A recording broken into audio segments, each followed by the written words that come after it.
Alexander Agung dinobatkan sebagai Raja Makedonia pada usia muda, yaitu 20 tahun. Dengan tekad yang tak tergoyahkan, ia berhasil menaklukkan sebagian besar dunia yang dikenal pada masa itu. Bayangkan saja, seorang pemuda memegang seluruh dunia di telapak tangannya. Dan dia bukanlah raja yang hanya duduk diam menyaksikan pertempuran dari kejauhan. Tidak, ia sendiri yang memimpin penaklukan itu, bertarung di garis depan sebagai seorang jenderal bersama pasukannya. Ambisinya untuk menaklukkan dunia mengubah Makedonia menjadi salah satu kekuatan terbesar pada masanya. Kekaisarannya membentang meliputi Yunani, Makedonia Utara, Trakia, Anatolia, Persia, Mesir, Asia Tengah, dan banyak wilayah lainnya. Hingga akhir hayatnya, ia tidak pernah kalah dalam satu pun pertempuran. Ia menghancurkan kekaisaran Persia, sebuah kekaisaran yang sebelumnya dianggap tak terkalahkan. Ia menaklukkan Mesir, menerobos hingga ke India, dan diakui sebagai raja dari segala raja. Gelar agung yang melekat pada namanya bukanlah kebetulan. Ia meraihnya dengan perjuangan dan keberaniannya sendiri. Kebesaran Alexander begitu dihormati, hingga muncul mitos yang mengatakan bahwa ia adalah putra Zeus sendiri, menjadikannya seorang demigod setengah dewa. Hal ini saja sudah menunjukkan betapa luar biasa dirinya. Saat muda, ia secara pribadi dididik oleh salah satu tokoh filsafat terbesar sepanjang masa, Aristoteles. Ia tumbuh menjadi pemimpin yang bijaksana dan penuh perhitungan. Bagi sebagian orang, ia adalah pahlawan, cerdas dan kuat. Namun bagi yang lain, ia adalah diktator kejam yang tak mengenal belas kasihan. Alexander dikagumi oleh Julius Caesar, pemimpin Romawi yang dianggap salah satu jenderal militer terhebat dalam sejarah. Bahkan Napoleon Bonaparte, kaisar pertama Prancis, sangat terobsesi dengan pencapaian Alexander. Dan dalam video ini, kita akan menjelajahi betapa hebatnya Alexander Agung sebenarnya. Kita akan mendalami kehidupan awalnya, penaklukannya, serta peperangan yang ia pimpin. Tapi bukan itu saja, kita juga akan mengungkap karakter kompleksnya dan membongkar rahasia terdalam di balik salah satu pria paling berkuasa yang pernah hidup. Alexander Agung, yang juga dikenal sebagai Alexander ketiga dari Makedonia, lahir pada tahun 356 sebelum Masehi di Pella, ibu kota Makedonia, yang terletak di barat laut Thessaloniki, Yunani. Ia adalah putra dari Philip II, Raja Makedonia saat itu, dan Olympias, putri Raja Neoptolemus dari Epirus. Ayahnya, Philip II, yang juga dikenal sebagai Philippus, adalah seorang pemimpin militer dan politik yang brilian. Melalui kekuatan militer dan manuver politik yang tajam, ia mengubah Makedonia dari wilayah pedesaan terpencil di Yunani menjadi kekuatan militer besar dengan budaya dan identitas yang khas. Philip bermimpi suatu hari akan berbaris ke timur untuk menaklukkan kekaisaran Persia, sebuah kekaisaran yang saat itu dianggap tak tertandingi. Persia adalah kekuatan super dunia, unggul dalam bidang sains, filsafat, dan kekuatan militer. Mereka telah berkali-kali berusaha menghancurkan negara-negara kota Yunani yang keras kepala dan memberontak. Mimpi untuk menaklukkan Persia mungkin tampak terlalu ambisius, bahkan nyaris mustahil. Sejak usia 13 hingga 16 tahun, Alexander dididik secara pribadi oleh Aristoteles, salah satu tokoh intelektual terbesar dalam sejarah. Di bawah bimbingan Aristoteles, Alexander mengembangkan minat mendalam pada filsafat, kedokteran, politik, seni, dan penyelidikan ilmiah. Namun akhirnya Alexander tumbuh melampaui ajaran gurunya, terutama dalam pandangan bahwa orang non-Yunani harus diperlakukan sebagai rakyat rendahan. Perubahan cara berpikir ini kelak membantunya saat membangun kekaisaran yang luas dan multikultural. Tokoh-tokoh mitologi seperti Achilles, Herakles, Hercules, dan Dionysus selalu menghantui pikirannya. Meskipun mereka adalah sosok mitologi, mereka sangat memengaruhi ambisi dan tindakan Alexander. Pada tahun 340 sebelum Masehi, saat Philip berangkat berkampanye ke Bizantium, ia meninggalkan Alexander muda untuk memimpin Makedonia. Alexander memanfaatkan kesempatan ini untuk membuktikan dirinya, bahkan sebagai remaja, bahwa ia memang ditakdirkan untuk menjadi besar. Ia memimpin pasukan untuk mengalahkan suku Maedi dari Trakia, yang kini terletak di wilayah Eropa Tenggara. 2 tahun kemudian, Philip kembali dengan tekad untuk menyatukan seluruh Yunani di bawah satu panji dan melancarkan perang melawan koalisi negara kota Yunani yang dipimpin oleh Thebes dan Athena. Ini berpuncak pada pertempuran Chaironea, di mana Alexander memimpin pasukan kavaleri dan secara menentukan mengalahkan pasukan suci Thebes. Sebuah kor militer elit yang terdiri dari 150 pasangan kekasih terkenal karena keberanian mereka. Kemenangan ini menjadikan Alexander bintang baru dalam dunia militer Makedonia. Pada tahun 336 sebelum Masehi, Philip II dibunuh, meninggalkan Makedonia tanpa pewaris yang jelas. Namun, karena pasukan telah setia kepada Alexander, mereka langsung mengangkatnya sebagai raja tanpa perlawanan. Alexander segera mengeksekusi para pangeran Lynkestis yang dicurigai terlibat dalam pembunuhan tersebut, bersama dengan semua saingan dan faksi yang menentangnya. Ini adalah konsolidasi kekuasaan yang cepat dan brutal. Alexander kemudian menghadiri pertemuan negara-negara kota Yunani yang telah dipanggil ayahnya, yang dikenal sebagai Liga Korintus. Untuk pertama kalinya bangsa Yunani bersatu di bawah satu tujuan bersama, menaklukkan Persia. Liga ini dengan suara bulat memilih Alexander sebagai hegemon, panglima tertinggi, yang juga dikenal sebagai strategos autokrator. Namun sebelum menyerang Persia, Alexander harus mengamankan Yunani terlebih dahulu. Ia menghabiskan waktu untuk membawa kembali negara-negara kota yang memberontak, seringkali dengan kekuatan militer. Ia juga meluncurkan kampanye melawan bangsa Trakia di utara. Tetapi selama kampanye ini tersebar rumor di Yunani bahwa Alexander telah tewas. Thebes memanfaatkan kesempatan ini untuk memberontak. Banyak negara kota Yunani, terutama Athena, mendukung Thebes dan bantuan baru untuk pemberontakan mengalir masuk. Mendengar pemberontakan ini, Alexander bergerak cepat, membawa pasukannya sejauh 386 km hanya dalam 2 minggu, langsung menuju gerbang Thebes. Ia memberikan ultimatum kepada Thebes, menyerah dan bergabung kembali dalam aliansi. Thebes menolak. Sebagai balasan, Alexander melancarkan serangan brutal. Ia menghancurkan kota tersebut, membakar dan meratakan segalanya, kecuali kuil-kuil dan rumah penyair Pindaros. Sekitar 6.000 orang tewas dan para penyintas dijual menjadi budak. Ketakutan akan amarah Alexander membuat seluruh Yunani segera tunduk. Ia lalu berbalik menuju Athena, menawarkan syarat yang sama. Menyaksikan apa yang terjadi pada Thebes, Athena segera menyerah. Alexander menunjukkan kebesaran hati, memaafkan Athena atas pengkhianatan mereka. Sekali lagi, Alexander menggunakan kekuatan militer untuk menyelesaikan konflik. Namun di dalam dirinya, ia sangat menginginkan penerimaan sejati dari rakyat yang ia taklukkan. Dalam dirinya berkecamuk sebuah pergulatan.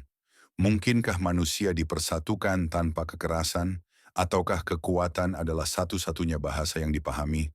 Kini, Alexander bukan hanya Raja Makedonia, tetapi Raja seluruh Yunani. Sesuatu yang belum pernah dicapai oleh pahlawan Sparta atau Athena sekalipun.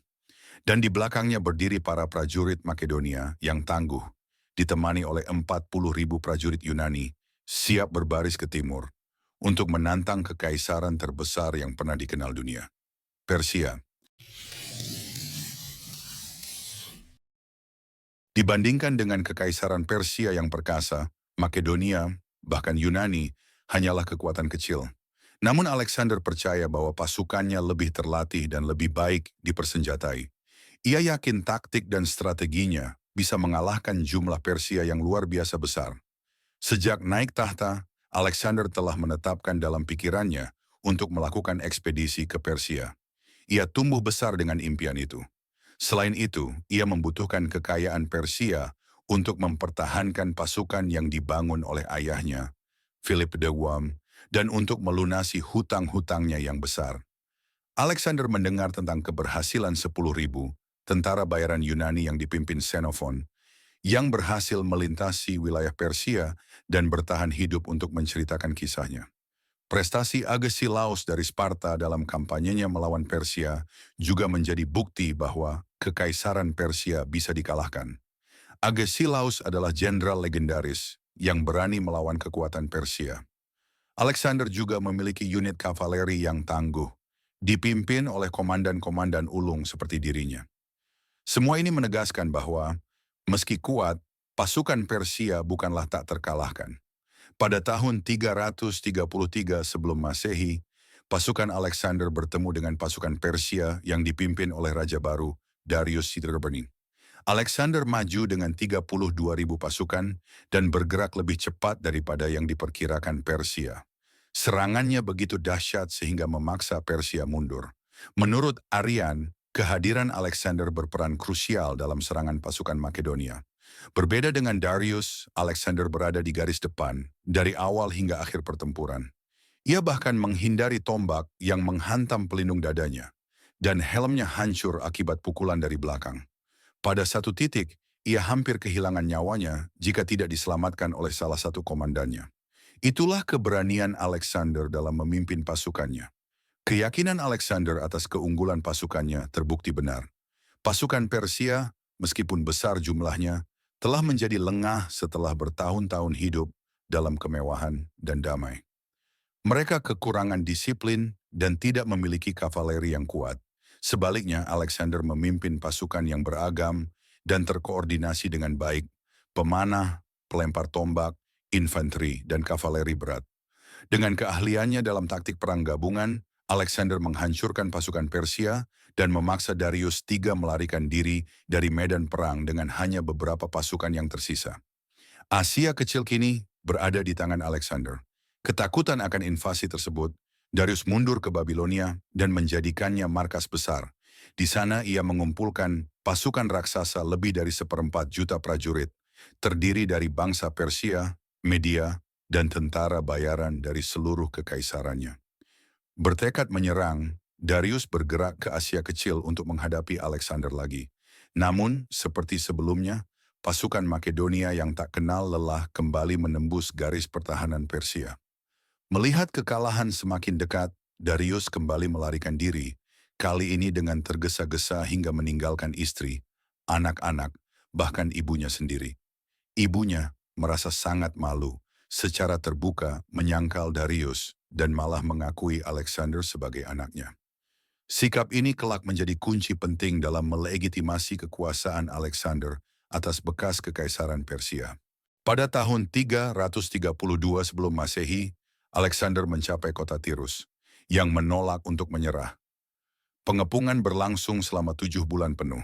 Ketika kota itu akhirnya jatuh, Alexander, yang marah karena penolakan mereka, mengizinkan pasukannya melakukan pembantaian terhadap 30.000 orang. Disinilah sisi lain dari Alexander mulai terlihat kebrutalannya. Ia mungkin agung, tetapi kebesaran tidak selalu berarti kebaikan. Setelah Tirus, Alexander bergerak ke Mesir, di mana ia diangkat sebagai Firaun, penerus Darius III. Berulang kali Darius mencoba bernegosiasi damai dan memohon agar keluarganya dikembalikan. Alexander menolak semua tawaran tersebut. Akhirnya Darius mengumpulkan pasukannya dan bersiap untuk pertempuran terakhir. Dalam pertempuran Gaugamela tahun 331 SM. Kali ini, kedua pihak tahu bahwa hasil pertempuran ini akan menentukan nasib Persia. Pertempuran itu sangat sengit. Tetapi sekali lagi, pasukan Alexander menang dan Darius melarikan diri untuk terakhir kalinya. Ia melarikan diri ke Ekbatana, namun Alexander mengejarnya dengan pasukan kecil dan cepat.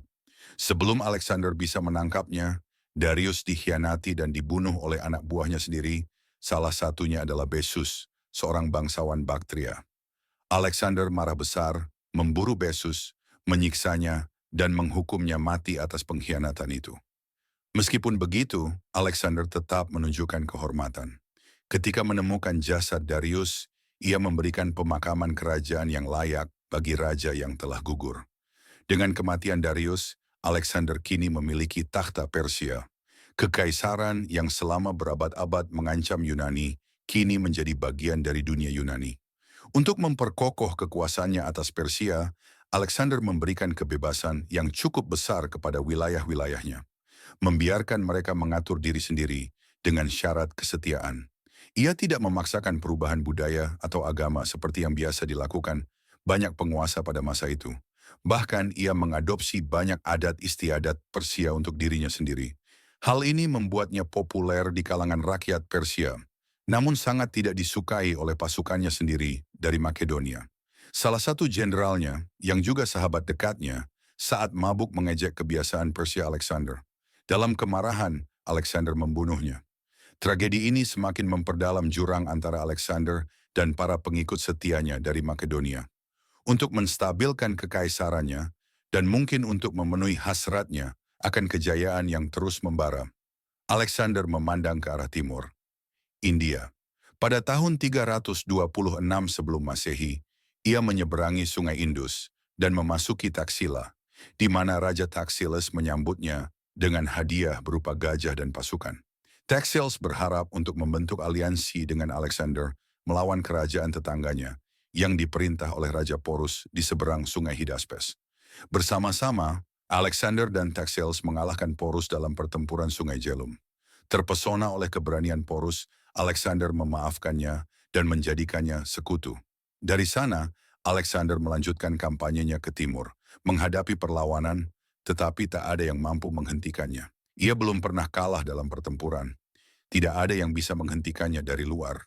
Tetapi ancaman sebenarnya datang dari dalam. Pasukannya kelelahan akibat panas tropis dan perjalanan panjang tanpa henti mulai memberontak. Mereka menolak untuk menyeberangi Sungai Gangga. Mereka mengatakan bahwa mereka telah mencapai batas mereka. Alexander memahami kelelahan mereka, akhirnya setuju untuk kembali. Ini menandai berakhirnya kampanye Alexander di India. Kembali di Persia, Alexander memusatkan perhatian pada konsolidasi kekaisarannya.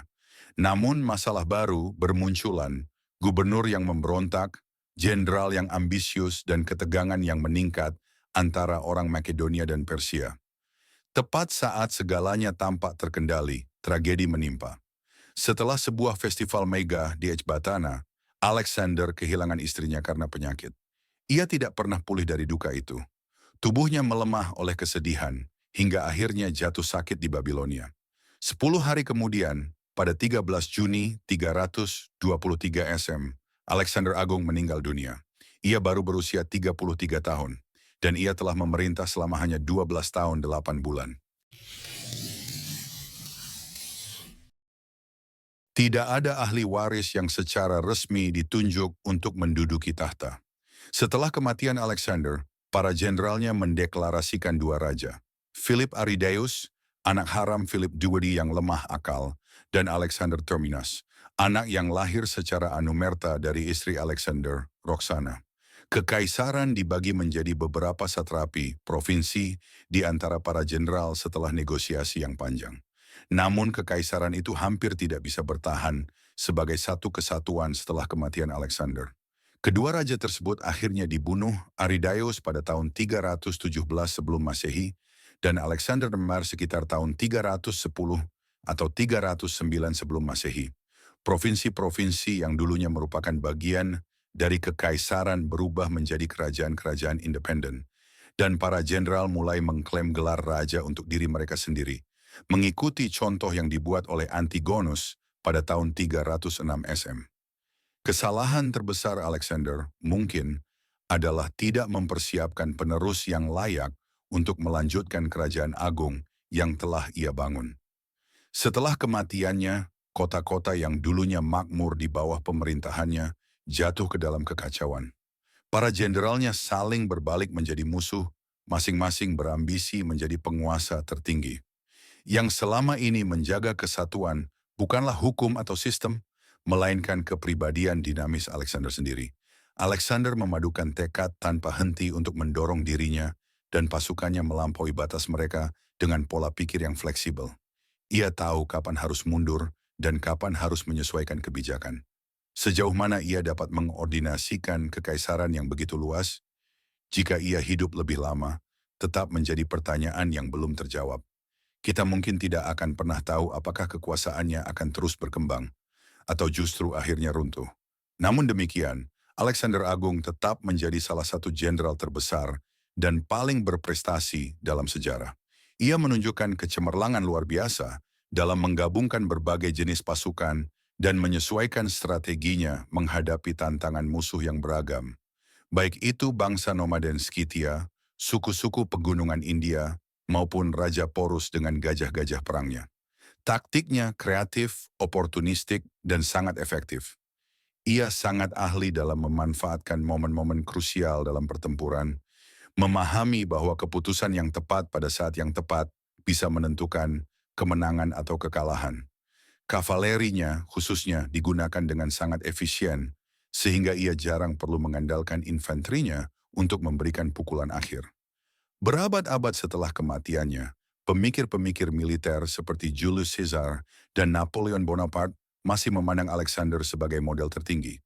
Mungkin warisan terbesarnya adalah penyebaran gagasan tentang monarki absolut yang ia pinjam dari Persia ke dunia barat. Konsep ini kelak menginspirasi kerajaan-kerajaan masa depan, termasuk Kekaisaran Romawi dan kemudian rezim Napoleon setelah Revolusi Prancis. Masa pemerintahan singkat Alexander menandai titik balik penting dalam sejarah Eropa dan Asia. Kampanye militernya dan ketertarikannya pribadi pada ilmu pengetahuan membantu mendorong kemajuan dalam bidang geografi dan ilmu alam. Penaklukannya menggeser pusat-pusat peradaban ke arah timur dan membuka era baru kerajaan-kerajaan regional. Ia memulai penyebaran luas budaya Helenistik, gelombang budaya Yunani yang menyapu Timur Tengah melalui kolonisasi, menciptakan dunia terpadu yang membentang dari Gibraltar hingga Punjab, dunia yang terbuka untuk perdagangan, interaksi sosial, dan lapisan pemahaman budaya yang sama. Bahasa Yunani menjadi lingua franca, memudahkan komunikasi dan perdagangan di seluruh wilayah yang luas itu. Alexander mendirikan banyak kota, banyak yang dinamai sesuai namanya, dan meninggalkan jejak budaya yang kuat.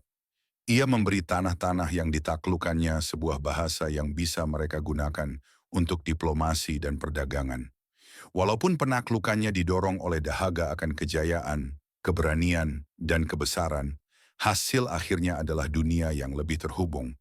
Dunia yang memungkinkan pertukaran barang dan ide lebih cepat daripada sebelumnya. Mungkin Alexander tidak bermaksud menciptakan dunia seperti itu, tetapi dunia itu tidak akan pernah ada tanpa dirinya. Alexander Agung membentuk kembali peta dunia melalui penaklukannya, menginspirasi generasi-generasi berikutnya dengan ambisi yang tiada banding dan keteguhan yang tak tergoyahkan. Ia tetap menjadi salah satu tokoh paling berpengaruh dalam sejarah. Warisannya bergema sepanjang waktu dalam berbagai aspek kehidupan kita. Alexander Agung berdiri sebagai simbol abadi kepemimpinan luar biasa dan ambisi tanpa batas, seorang raksasa dalam perjalanan umat manusia menuju kejayaan.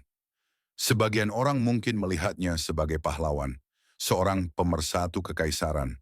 Yang lain mungkin mengingatnya sebagai penakluk kejam, seorang pria yang menumpahkan lautan darah demi kejayaan. Namun satu hal tidak bisa disangkal, ia memang agung. Alexander tidak mewarisi gelar itu. Ia mengukirnya dengan tangannya sendiri, tak pernah kalah dalam satu pun pertempuran, dan tak pernah mundur dari hal yang tampaknya mustahil. Terima kasih.